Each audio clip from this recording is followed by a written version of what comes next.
Nos toca estudiar el anteúltimo, ya estamos terminando casi esta serie tan linda que hemos visto de la parte final del conflicto, y el capítulo de hoy es el capítulo que habla de la tierra desolada, o la tierra en ruinas, como dice esta versión del conflicto, esta versión que es más contemporánea, ¿no es cierto? Y este capítulo justamente habla del tema del milenio, y yo al estudiarlo aprendí cosas que no sabía del milenio. Ustedes pueden creer qué interesante. Y me di cuenta que hay muchos pasajes de Isaías que explican y aclaran sobre el milenio y que yo no utilizaba en los estudios bíblicos que di sobre el milenio, que di un montón, muchas veces. Así que, bueno, ahí vamos a incluirlos en los estudios bíblicos sobre el milenio porque son realmente muy lindos, muy buenos. Ya vamos a irlos viendo enseguida. Dice en la primera página de este capítulo 41, cuando la voz de Dios ponga el fin al cautiverio de su pueblo, se producirá un terrible despertar. Este despertar no se refiere aquí al despertar de los muertos que han estado allí en su sepulcro, sino un despertar espiritual. Un despertar que tiene que ver con la verdadera condición de aquellos que han ido por otro rumbo. ¿Qué grupo? Los ricos lamentarán la destrucción de sus grandes casas, su oro y plata, como dice Ezequiel 7:14, ¿no es cierto? Arrojarán el dinero por sus calles porque nadie ya querrá de eso porque ya no sirve más. Han de perecer con sus ídolos. Los malvados lamentan que el resultado sea ese, pero no se arrepienten de su maldad. ¿Sí? Los ricos, que ya no pueden hacer nada con sus riquezas. Los malvados lamentan ese final, pero no los que lo condujo a ese final. Otro grupo muy infeliz y desdichado en ese día es el grupo de los falsos ministros que han predicado un mensaje falso que ha hecho que la gente se pierda. Y aquí vamos a leer Ezequiel 13:22. Si podemos ver allí, quizá podemos buscarlo allí en la pantalla para poderlo marcar, que habla justamente sobre el despertar de los falsos ministros que han predicado un mensaje de lisonja, un mensaje de falsa paz y seguridad, y ahora van a ver ustedes cómo ellos son despertados en ese momento ya de definición total. Así dice: ustedes han descorazonado al justo con sus mentiras sin que yo lo haya afligido. Han alentado al malvado para que no se convierta en su mala conducta y se salve. ¿Sí? O sea, los que han ayudado al que malo se pierda más que a que el malo se arrepienta. Y otro versículo muy bueno que utiliza aquí es el de Jeremías 23:1 y 2, cuando dice: ay de los pastores que destruyen y dispersan el rebaño en mis praderas, pues yo me encargaré de castigarlos a ustedes por sus malas acciones. ¿Sí? Los falsos ministros, falsos mensajeros de Dios que han ayudado a que la gente se pierda, son los que más van a padecer en ese día, y no solamente a manos de Dios, sino a manos de los engañados. Otro párrafo aquí en este sentido dice que los miembros del pueblo se acusan mutuamente de que se los ha inducido a la destrucción, pero todos se unen en acumular sus más amargas condenaciones contra los pastores infieles que profetizaron cosas agradables. Un pasaje más aquí, ¿no es cierto?, en Isaías 30:10, vamos a ver allí estos mensajes que son muy dulces, muy seguidos, muy populares, pero que llevan a la ruina. Isaías 30:10, citado aquí, dice: dicen a los videntes, no veáis, y a los profetas, no nos profetizáis lo recto. Decidnos cosas halagüeñas, profetizad mentiras, ¿no es cierto? Buscando eso, consiguen eso, pero eso los lleva finalmente a la ruina. Así que se echan la culpa unos a otros, pero todos se unen al echar la culpa a los falsos ministros de un falso evangelio. El Hijo de Dios y los mensajeros celestiales han estado en conflicto con el maligno para amonestar, iluminar y salvar a los hijos de los seres humanos. Ahora todos han tomado su decisión. Los malvados se han unido plenamente con Satanás en su guerra contra Dios. La controversia no es solamente contra Satanás, sino contra los seres humanos. Acá ocurre algo interesante, que nunca antes ha acontecido, que Dios luche no solamente contra el enemigo de las almas, sino contra aquellos que estarán del lado de los perdidos. Y entonces, así como en Egipto pasó el ángel de la destrucción, pasa de vuelta este mismo ángel, pero fíjense por dónde va a comenzar. Vamos a ver Ezequiel 9:6. Ezequiel capítulo 9, versículo 6 anticipa este momento. ¿Por dónde va a comenzar el ángel de la destrucción?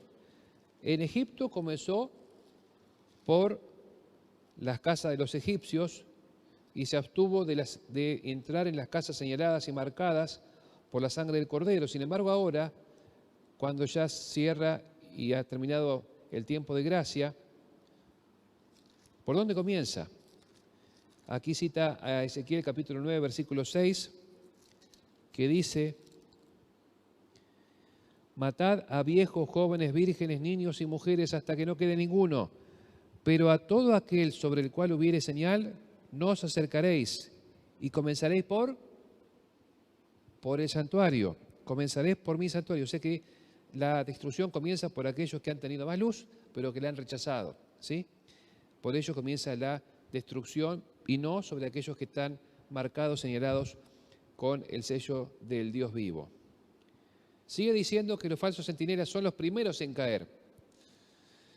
Y entonces allí cita Isaías 26, 21, cuando dice que el Señor va a salir de su morada para castigar la maldad de los habitantes del país.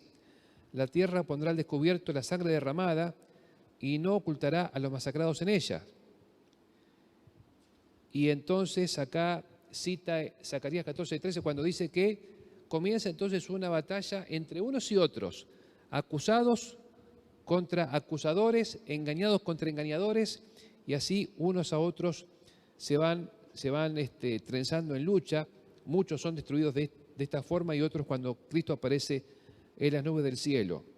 Isaías 24:1, 3, 5 y 6 se cita aquí para justamente hacernos ver que Cristo, cuando viene, más que iniciar la destrucción, culmina la destrucción, porque ya la destrucción ha comenzado con esa batalla campal de venganza entre unos y otros. Dice así el texto, Isaías 24, 1, 3, 5 y 6. Miren, el Señor arrasa la tierra, la devasta, trastorna su faz y dispersa a sus habitantes.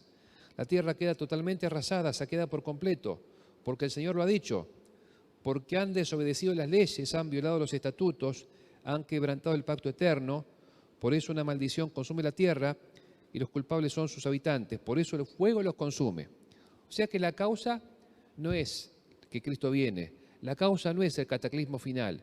La causa ha sido previa y muy anterior. Han traspasado las leyes de Dios y por lo tanto eso ha traído completa ruina al mundo. Lo que Cristo viene a hacer es, en definitiva, darle a cada uno lo que ha buscado. Y ahora viene el momento cuando ya la tierra queda completamente desolada y se cumple lo prefigurado en el servicio del día de la expiación, cuando el segundo macho cabrío es llevado al desierto para ser alejado y ser desterrado, ¿no es cierto? Allí se cumple el suceso prefigurado en el último y solemne servicio del día de la expiación, cuando los pecados de Israel habían sido quitados del santuario, en virtud de la sangre ofrecida por el pecado, el macho cabrío era presentado vivo delante del Señor. El sacerdote confesaba sobre él todas las iniquidades de los israelitas, poniéndolo sobre la cabeza del macho cabrío. Y alguno preguntará, ¿por qué hay que confesar los pecados sobre la cabeza de este segundo macho cabrío? Porque por cada pecado hay dos culpables: el pecador y el autor del pecado. Hay dos culpables siempre: el pecador y el instigador del pecado. Cristo paga por los pecados del pecador, pero no paga por los pecados de Satanás, que instigó a hacer al pecador. ¿Se entiende? Así que Cristo paga por su pueblo, pero los pecados que corresponden al autor del pecado, que es en última instancia el que es responsable de cada pecado desde el primero hasta el último, bueno, caen sobre la cabeza de este macho cabrío, es dejado, es apartado, llevado a un lugar desértico, y entonces él será declarado culpable de todos los males que les hizo cometer. ¿Sí? Cada pecado que ustedes han cometido y yo he cometido, de los cuales nos hemos arrepentido, Cristo lo paga. ¿Sí? La parte que le corresponde al enemigo, él la pagará al fin del tiempo. Y entonces ya con la tierra devastada, viene lo que Apocalipsis, si conocemos bien, 21 al 3, queda preso Satanás, queda en un mundo desolado, no hay ningún tipo de vida, los únicos vivos son él y su ejército de ángeles malignos, y ahí entonces queda por 1000 años atado porque no tiene a quién tentar, no tiene cómo seguir arruinando gente. Y en ese momento todo está como al principio de Génesis 1:1. La tierra queda desordenada, vacía y no hay ningún tipo de vida. Todo es desorden. Vamos a buscar Jeremías 4:23 al 26. Fíjense el estado de completa desolación y trastorno que se ve en todo este planeta. Considerando que Cristo viene, el más grande terremoto tiene lugar, hasta las islas vuelan por el aire, imagínense el estado calamitoso del mundo y todas sus obras. Y allí entonces dice, Jeremías 4:23 al 26, me fijé en la tierra, la vi desordenada y vacía. Me fijé en los cielos, no había en ellos luz. Me fijé en los montes y los vi temblar, y todas las colinas se estremecían. Me fijé y no había un solo ser humano, y todas las aves del cielo habían desaparecido. Me fijé y los ricos viñedos ahora eran un desierto, y todas sus ciudades habían quedado en ruinas. No sé si habrán visto ustedes, ayer o anteayer mostraron algunos videos del terremoto en Turquía, cómo los edificios se caían de golpe, ¿no es cierto? 1 o 2 edificios pude ver, ¿no es cierto? Y se caían de repente, de un solo golpe al piso. Bueno, esa escena multiplicada por cada cuadra, por cada manzana, por cada edificio, por cada casa de todo el mundo, imagínense. Isaías entonces ahora pasa a considerar el derrocamiento de Satanás y en 14:12 al 17, Isaías 14:12, describe justamente cómo él, que un día quiso ocupar el trono de Dios, ahora es rey, pero de un mundo lleno de muertos, ¿sí? Un día quiso ser rey del cielo, sentarse en el trono de Dios y ahora gobierna por 1000 años en un planeta devastado y lleno de cadáveres. Tú que decías en tu corazón al cielo subiré, fíjense la ironía del texto, ¿no es cierto? Que decías en tu corazón al cielo subiré, sobre las estrellas de Dios ensalzaré mi trono, seré semejante al Altísimo, pero ciertamente al infierno serás abatido, a los lados del hoyo. Los que te vieren clavarán en ti la vista, de ti se cerciorarán diciendo, es este el varón que hizo temblar la tierra, que sacudió los reinos, que convirtió el mundo en un desierto, destruyó sus ciudades y a sus prisioneros nunca soltaba. Tal será el espectáculo que va a hacer él, ¿no es cierto? En este momento de devastación y luego con su destrucción definitiva. Y otro pasaje muy interesante que me llamó la atención, en Isaías 14 también, pero en los versículos 18 al 20, dice que los reyes y las naciones, sí, todos ellos yacen con gloria, cada cual en su propia casa o sepulcro. Mas tú arrojado estás fuera de tu sepulcro, como un retoño despreciado. No serás unido a ellos en tu sepultura, porque has destruido tu tierra, has hecho perecer a tu pueblo. Aquí dice claramente que los reyes de la tierra están muertos, pero Satanás está vivo. Es un pasaje bueno, que no se usa mucho, pero es muy claro en relación con que Satanás queda vivo, pero todos están muertos hasta que justamente venga la última resurrección definitiva de todos los malos de todos los tiempos para el juicio definitivo y la destrucción. Termino en la última hojita diciendo que, mientras tanto, ¿dónde están los hijos de Dios? ¿Dónde están? En la tierra no, con Cristo en el cielo. Así están y de eso se habla en el libro de 1 Corintios capítulo 6, versículo 3. Dice, no saben que aún a los ángeles van a juzgar. Los hijos de Dios van a juzgar a los ángeles, malignos, por supuesto, se refiere a ellos. 6.2 dice que los santos juzgarán al mundo. En ese juicio, entonces, ¿qué va a ocurrir? Bueno, en ese juicio hay que juzgar a todos los impíos, a Satanás y sus ángeles. Hay que ver allí, bueno, qué acontecerá de ellos, cuál será, dice aquí claramente, la medida de su castigo. Dice aquí en la página 280 de esta versión, entonces la porción que los impíos deben sufrir es medida de acuerdo con sus obras y se registra frente a sus nombres en el libro de la muerte. O sea que ahí se determina, según el pecado, la condena, y eso se registra en el libro de la muerte. Así que hay un registro en el cual Dios tiene cada nombre de cada pecador que no se salve, de cada ángel maligno, de Satanás incluso, está el nombre, está también el pecado que debe expiar o ser eliminado y el tiempo que tiene que permanecer hasta que ese pecado sea consumido. Sea consumido. Algunos estaban, viendo hoy el tema del juicio de los rugbyers, que bien ya conocen todos, y estaba leyendo hoy que no hay jurisprudencia respecto de un grupo de reos que haya sido condenado a 50 años, porque últimamente las nuevas leyes del Código Penal se han endurecido las penas. Antes la cadena perpetua eran 35 años, ahora son 50 y sin atenuante ninguno, sin posibilidad de salidas transitorias, libertad condicional, etc. Así que algunos de los que están allí van a poder salir, si salen algún día y el mundo sigue durando, a los 70 años. 70 años. Y decían que como no hay jurisprudencia alguna sobre esto, no saben todavía cómo se va a implementar, pero sí lo cierto es que no tienen ningún tipo de atenuante y van a salir a los 70 años, porque esa será la cantidad que ellos deben expiar. Pero esto es solamente una condena de un grupo, de una justicia humana que es imperfecta, y que no es la justicia definitiva de la cual estamos hablando aquí.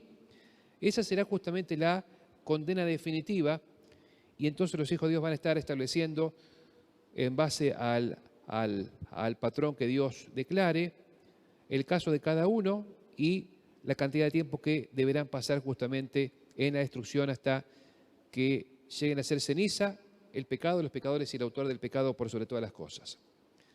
Al final de los 1000 años se produce la segunda resurrección.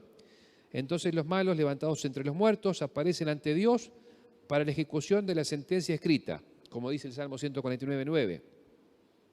Por eso dice San Juan en Apocalipsis 25 que los demás muertos no volvieron a vivir sino hasta que se cumplieron los 1000 años. Y así entonces termina un pasaje de Isaías 24:22 diciendo que serán juntados como se juntan los presos en el calabozo y estarán encerrados en la cárcel, y después de muchos días serán sacados al suplicio. La verdad que quedé admirado de la cantidad de versículos que hablan sobre el milenio que no utilizaba y que no tenía en vista, en mente. Así que yo recomendaría a todos aquellos que quieran dar un estudio bíblico alguna vez sobre el milenio, este capítulo les da mucho y muy buen material para poder enseñar. ¿Enseñar qué cosa?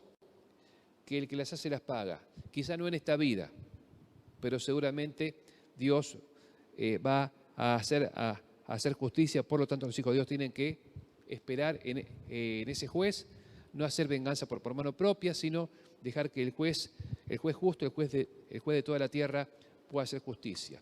Y nosotros estamos llamados a mejores cosas que estas, ¿no es cierto? Porque el fuego y el azufre, dice Mateo, que ha sido preparado ¿para quién? Para el diablo y sus ángeles. Aunque algunos de ellos, aunque algunas personas, muchas, se van a meter en el lugar que era solamente preparado para el diablo y sus ángeles, no para ellos. Esa es la gran tragedia del mundo, ¿no? Que el ser humano, en vez de acudir a Cristo para habitar el cielo, rechace a Cristo para meterse en el lago de fuego donde van a ir el diablo y sus ángeles. Gracias a Dios porque conocemos el Evangelio y podemos todavía dar oportunidad a otros para que pasen de muerte a vida.